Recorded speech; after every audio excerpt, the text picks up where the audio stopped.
इन सबका जो बोध करवाने का प्रयत्न किया है व्यास जी ने, हमें वास्तव वस्तु का तब तक बोध नहीं हो सकता है हमारे अंदर का मकसद समाप्त नहीं होगा तब तक। और फिर कहते हैं अगर इतना हो गया ना तो फिर ठाकुर जी के मिलन में बिल्कुल भी देर नहीं है। श्रीमद् भागवते महामुनि कृते किंबा परैरीश्वरः सत्यो हत्यवरुध्यते प्रकृतिः शुश्रूषुभिस्तच्च। ठाकुर जी कहते बस इतना अगर हो गया तो समझ लो फिर भी मेरे को मिलने में जरा सी देर नहीं। हम अपने घर से एक कदम कथा को सुनने के लिए एक कदम जो ही निकाला, अभी पहुंच नहीं पाए कथा में, अभी कथा परिसर में हम नहीं जा पाए। केवल कथा का विचार करके एक कदम घर से जो ही निकाला, ठाकुर जी कहते हैं तब क्षणार्थ हम उसी क्षण उस व्यक्ति के हृदय में दौड़े दौड़े जाते हैं और जाकर के सत्यो हृदय उसके हृदय में जाकर के अवरुद्ध हो जाते हैं, अवरुद्ध हो गए। अब कोई डंडा लेके भी भगाना चाहे तो हम भाग नहीं सकते, क्योंकि मैं उस भक्त के हृदय में जाकर के अवरुद्ध हो गया, बंध गया। अच्छा, किसी के पैरों को हाथों को कोई बांध दे और फिर उससे कहे भागो, भाग सकेगा? नहीं। ठाकुर जी कहते हैं वो केवल कथा सुनने का मन मार के एक कदम घर से निकले और निकलते ही मैं तत्क्षण ही उसके हृदय में जाकर के अवरुद्ध हो गया। फिर तीसरे श्लोक में व्यास जी ने भागवत जी के स्वरूप का आखिर ये है क्या? तो बोले निगम कल्पतरोर कलितम फलमा सुख मुखात् प्रतद्रव संयुतम पिबत भागवतम रसमालयम मुहुरहो रसिका भूमि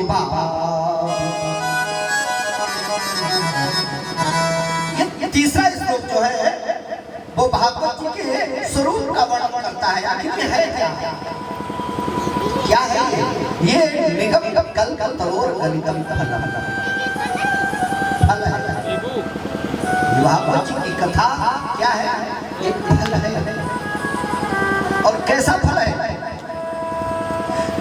निगम माने वेद रूपी वृक्ष का एक बिल्कुल पका हुआ फल। निगम कल्पतरोर गलितम फलम, बिल्कुल पका हुआ फल है। अच्छा, हमारे यहाँ बाजार में भी फल मिलते हैं ना, हम सभी खरीद के लाते हैं ना, तो दो प्रकार के फल।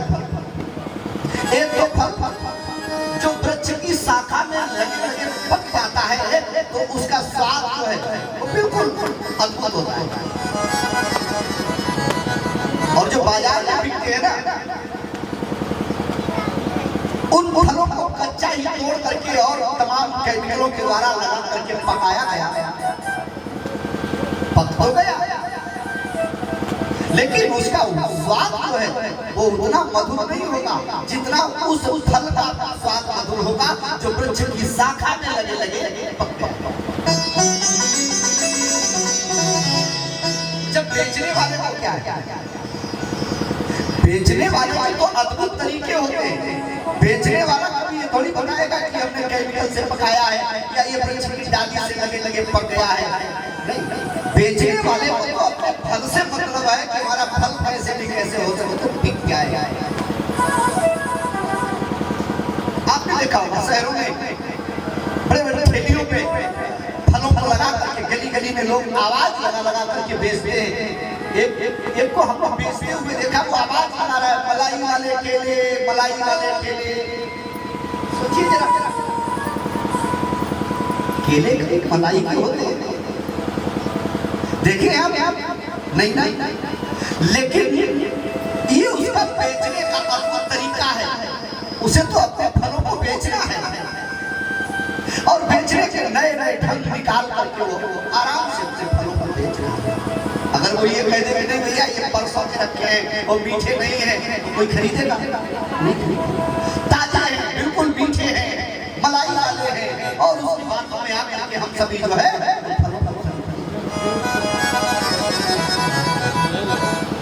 किसी ने व्यास जी से कुछ नहीं किया। ये जिस फल की आप बात करते हैं, ये कथा रूपी फल जो है ये है ऐसा मीठा है या नहीं? व्यास जी ने बड़ा सुंदर उपमा था। बोले सुख मुखाद मृत द्रव संयुतम। हमारे यहाँ समाज में फल की मधुरता को बताने में एक पक्षी का बड़ा महत्व है। बड़े बड़े पहले बताया करते थे, आम के फल को तोता जिस फल को काट देता है वो मतलब मीठा होता है। अब या तो वो फल मीठा है इसीलिए तोते ने काटा है, या तोते ने काट दिया है इसलिए मीठा हो गया, लेकिन ये सत्य है कि वो मीठा है, उसे तोते ने काटा है। उसी प्रकार ये भागवत कथा रूपी फल जो है ये भी सुख मुखा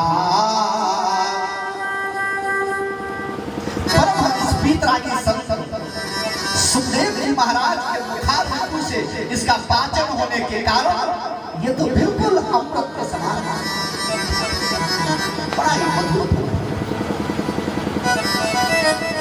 तो किसी ने फिर तर्क किया,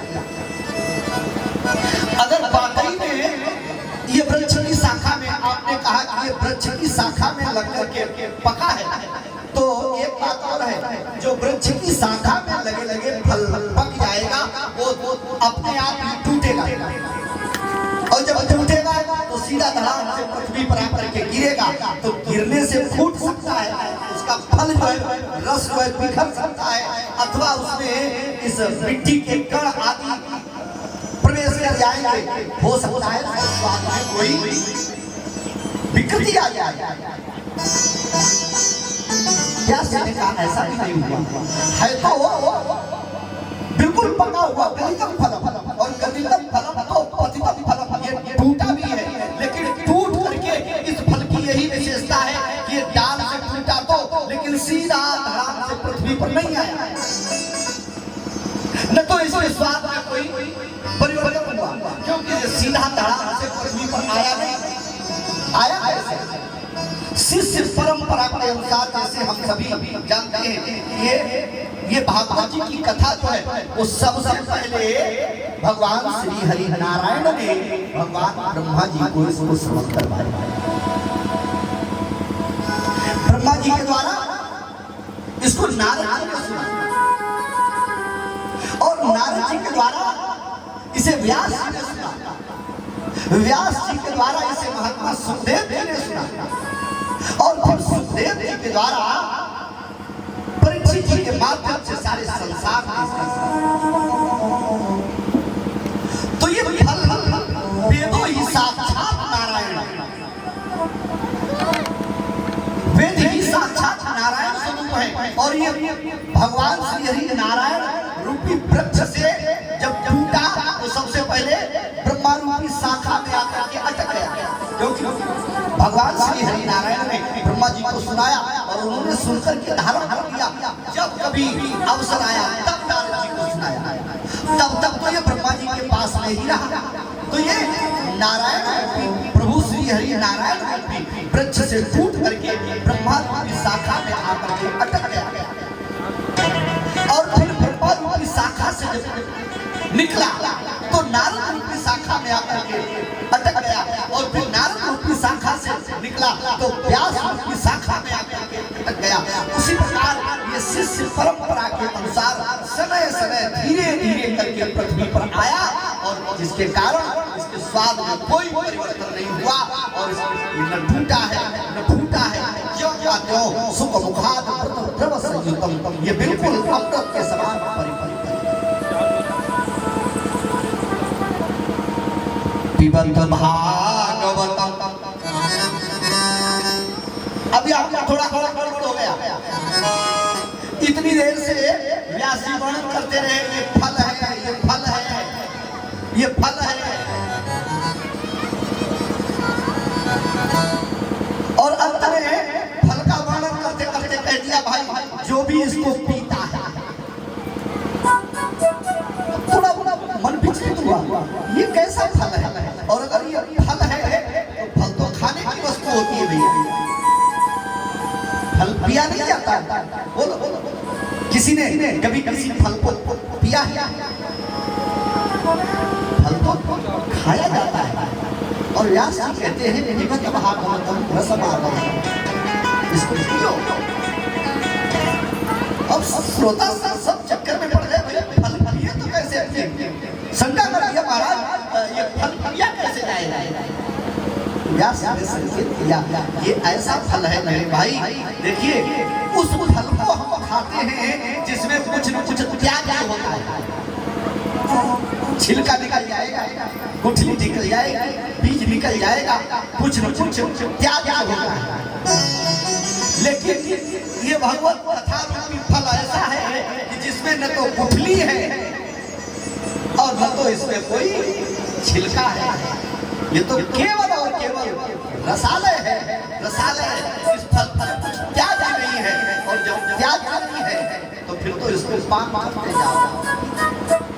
पिबत भागवतम रसमालयम,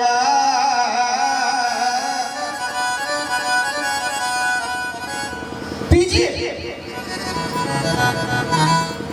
तो कोई व्यक्ति कोई भाई भक्त करके खड़ा हो गया, बाबा कितना पिए? ये भी आपने कहा पियो, अब ये तो बताओ कितना पिए, कितना हमें पीना चाहिए? व्यास जी ने कहा इसकी कोई लिमिट नहीं है। कोई पीने वाला अगर मिल जाए तो उससे पूछ लेना। कोई पीने वाला जब पीता है ना, और पीते पीते इतना पीता है जब उसे बोध समाप्त हो जाता है कि हम अपने घर के डबल बेड पर पड़े हुए हैं या सड़क के किनारे पड़े हुए हैं, उसी में लय हो गया। तुम भी इतना पियो, इतना पियो, इतना पियो, आलय मोक्ष पर्यंत। तब तक हम पीना न बंद करें जब तक हम उसी में लय न हो जाए, हमारा मोक्ष न हो जाए, तब तक पीते जाओ, पीते जाओ, पीते जाओ। नाम रस मीठा रे